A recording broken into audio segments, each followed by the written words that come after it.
Hey everybody, I'm hoping that you're all doing great. Welcome all of you to MBA Prep with Sudhanshu. And tonight I have Anant also with me. Anant is part of MBA Litmus and Postcat. Hi Anant. Hi, sir. How are you? I am doing absolutely fine at 5 a.m. in the morning. And I'm going to, go running right after this. So today we are discussing IT and IT Delhi forms. Primarily, we'll look at the IIT cutoffs first, and then we'll look at how to go about filling IT Delhi forms. So let's start. I'll quickly share my screen with all of you, and I'll talk about first the most important element, which is the cutoff. Should you fill the form, not fill the form? A lot of you might be wondering if that's the thing that you should do. Let me quickly share it just a sec.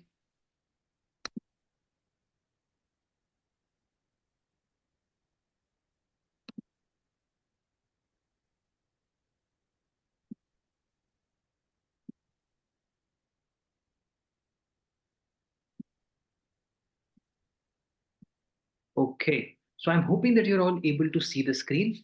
So what we've done is we are sharing the the cutoffs for the different categories. For example, if we look at the gem category, the percentiles that it looks like is for IT Bombay we have a 98 and a half plus.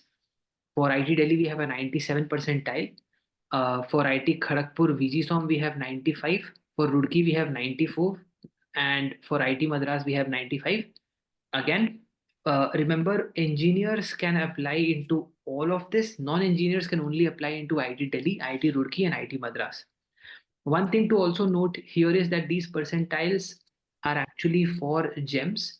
For people who are not from the engineering background, the percentile will move a little bit. For example, for IT Delhi, it might move from 95. So everybody who is having a 95 plus can apply into IT Delhi from general non-engineer background.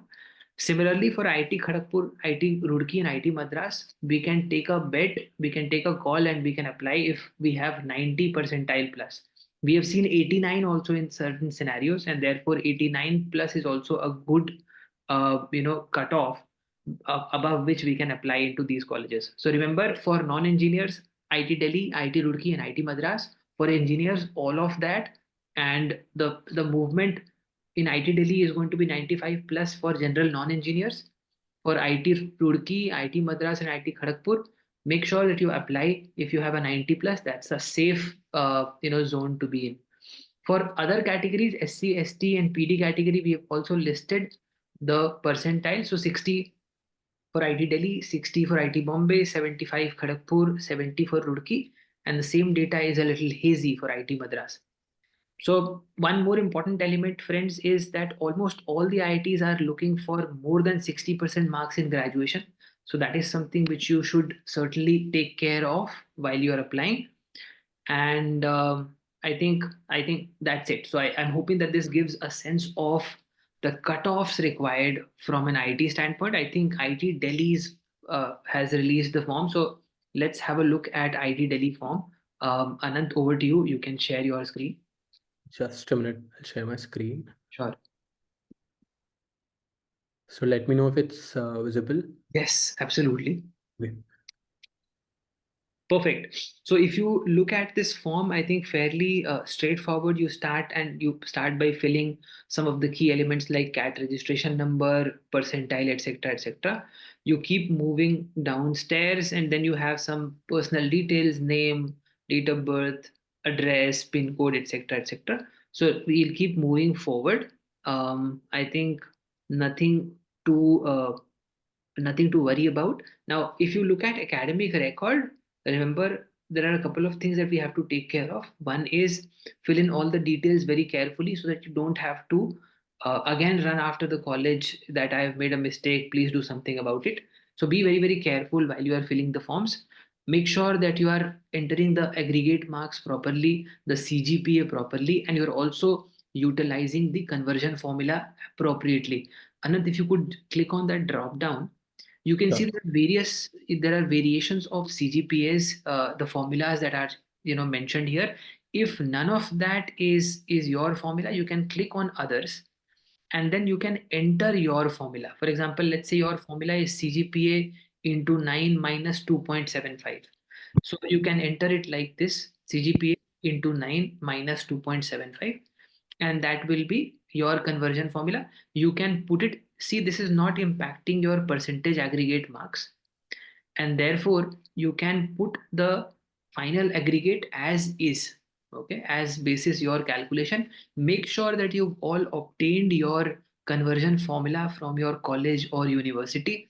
It's important, it's going to be asked at all points after this, so therefore it's important to acquire that document. It's an important document, and you will be needing it in almost all the forms going forward. Anand, do you have any questions so far, or anything that you believe might be an issue that we should address right away? I think it's super clear, but just one thing, sir.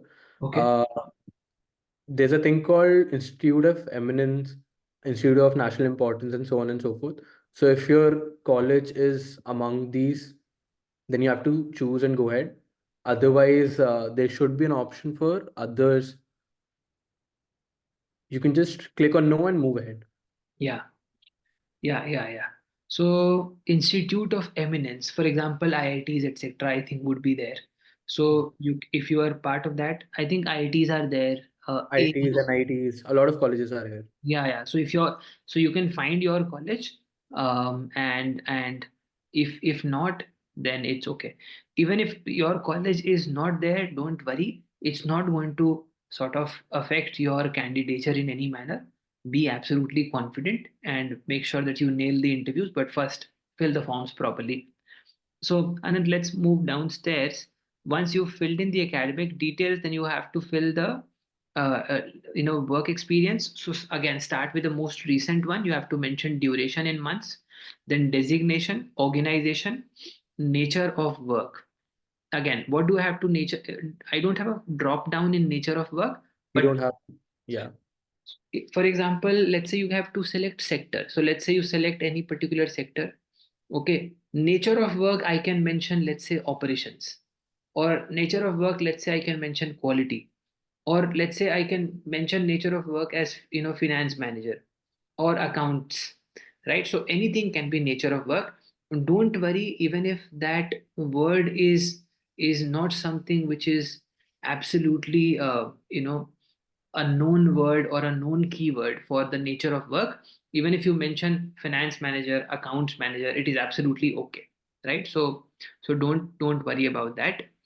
Total work experience is going to come in here. Now we have three subjective questions. I'm hoping that all of us at postcat have already started writing the HR Q&A, and if not or completed already. So I think career goals will have two parts. We have one word. How many?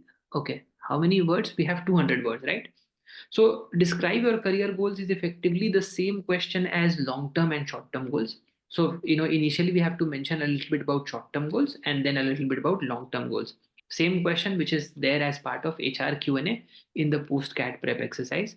So that we have to put in here. So in the HR Q&A session that we have done, we've already discussed the structure for this question. So do watch the HR Q&A session, and it is going to help out. Okay. Next is, please describe the most significant challenge you have faced so far and how did you resolve it? Again, Anand, if you remember the HR Q&A session, we have also seen a question like this. The yes. approach to use in this scenario is STAR approach, right? So STAR approach is what we are going to use here: situation, task, action, and result. So that is the approach that we are going to use. The structure we have discussed in the HR Q&A session, and we should sort of build it up. Only a couple of pointers here.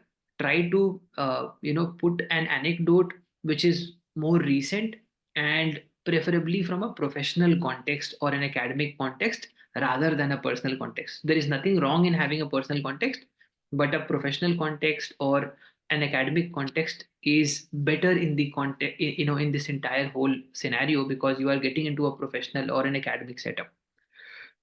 Please explain your objectives and goals as they relate to pursuing MBA. Also describe what you think other students may learn from you. Now there are two parts to it. First part is primarily why MBA, right? How do we write why MBA is also part of HR Q&A. So guys, all the people at Postcat who are watching this video, My request to all of you is we should write the HR Q&A properly and we should get it verified, because this is going to be very, very important from the standpoint of filling these forms as well, right? In all the forms, we are going to see similar questions. So once we have our HR Q&A ready, we will be in a good shape to sort of write all these answers properly. So again, so why MBA? We have discussed how to go about it and what is the structure in the HR Q&A session. And second part is what do you think other students may learn from you? Anand, would you want to give it a shot? What do you think other students will learn from you? So I have around 3 years of experience. So coming from since I have work experience, going to IIT Delhi and pursuing MBA from there, I think I would provide a a different point of view than others. A lot of students have just MNC's experience. I have both MNC and startup experience. I have worked in different industries, so I have experience from different industries. When I'm talking about different industries, I have worked in Ernst& Young, I worked in Cred, I have worked in a stock company. So having experience of different companies, I'm you know I'm bringing a different point of view on the table. So I think that will be the Yeah, point. yeah. So I think, Anand, that sounds good. The only suggestion or the pointer that I want to give you is that rather than saying different, we should mention as to how it is different Right, and how is it going to help. So, for example, let's say uh, startup environment is a fast-paced and a dynamic environment, right? right, You've also worked in the corporate, which is more structured in the approach.